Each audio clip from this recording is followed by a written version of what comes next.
বাংলাদেশে শেখ হাসিনা সরকারের পতনের পর কেটে গেছে প্রায় ১.৫ বছর। কিন্তু আশ্চর্যের বিষয়, পতনের পরও তাকে ঘিরে আবার সরব হয়ে উঠেছে বিশ্ব রাজনীতি।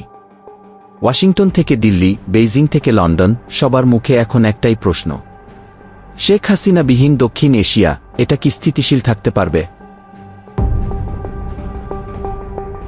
দক্ষিণ এশিয়ার রাজনীতিতে শেখ হাসিনা শুধু বাংলাদেশের প্রধানমন্ত্রী ছিলেন না, তিনি ছিলেন একটি নীতি, একটি ভারসাম্য, যার উপস্থিতি পুরো অঞ্চলের স্থিতিশীলতার প্রতীক ছিল।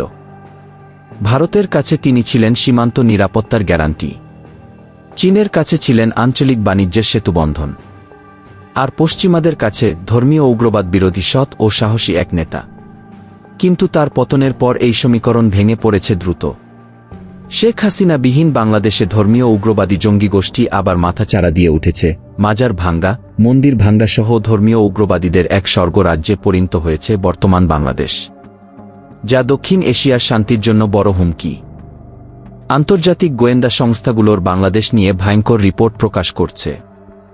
দেশের বিভিন্ন অঞ্চলে উগ্রপন্থী সংগঠনগুলো আবার সংগঠিত হচ্ছে, অর্থনৈতিক স্থিতিশীলতা ভেঙে পড়ছে, আর দক্ষিণ এশিয়ার নিরাপত্তা নিয়ে বাড়ছে উদ্বেগ।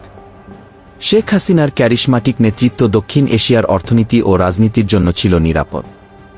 শেখ হাসিনার অভাব শুধু বাংলাদেশ নয়, পুরো দক্ষিণ এশিয়া সহ বিশ্ব নেতারাও বোধ করছেন।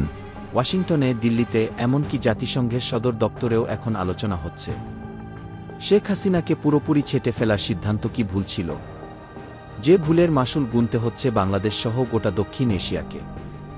বিশ্ব নেতাদের মাঝে এখন একটাই আলোচনা: শেখ হাসিনাকে বাংলাদেশের রাজনীতিতে আবার সক্রিয় করা যায় কিভাবে। ভারতের পররাষ্ট্র মন্ত্রণালয়ের এক সিনিয়র কর্মকর্তা নাম প্রকাশ না করে বলেন, শেখ হাসিনার মতো অভিজ্ঞ নেতৃত্ব ছাড়া বাংলাদেশ অনিশ্চয়তায় ডুবে যাচ্ছে।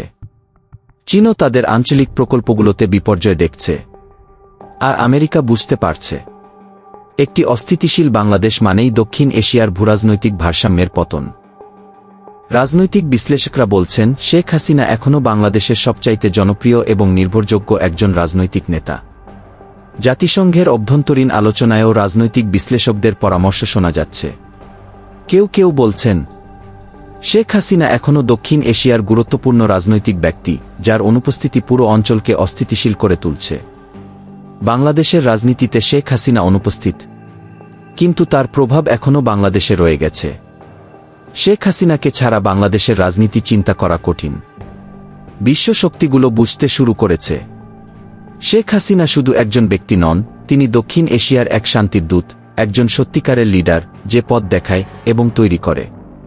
তাই অনেক বিশ্ব নেতার মতে, শেখ হাসিনার অনুপস্থিতিতে যে অস্থিতিশীলতা সৃষ্টি হয়েছে, তা শুধু বাংলাদেশের নয়, পুরো বিশ্বের জন্যই বিপজ্জনক হতে পারে।